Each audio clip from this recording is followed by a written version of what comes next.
আমরা জাতি ধর্ম নির্বিশেষে একটি সাম্প্রদায়িক সম্প্রীতির দেশ বাংলাদেশ।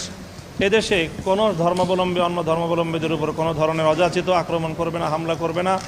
কাজে এই অরাজকতার সুযোগ নিয়ে বা এই বিশৃঙ্খলার এবং এই বর্তমান রাজনৈতিক পট পরিবর্তনের সুযোগ নিয়ে কেউ যেন সেই ধরনের কোনো পদক্ষেপ গ্রহণ করতে না পারে, সেজন্য আমরা বিশেষভাবে সকল দেশবাসীকে আহ্বান জানাচ্ছি।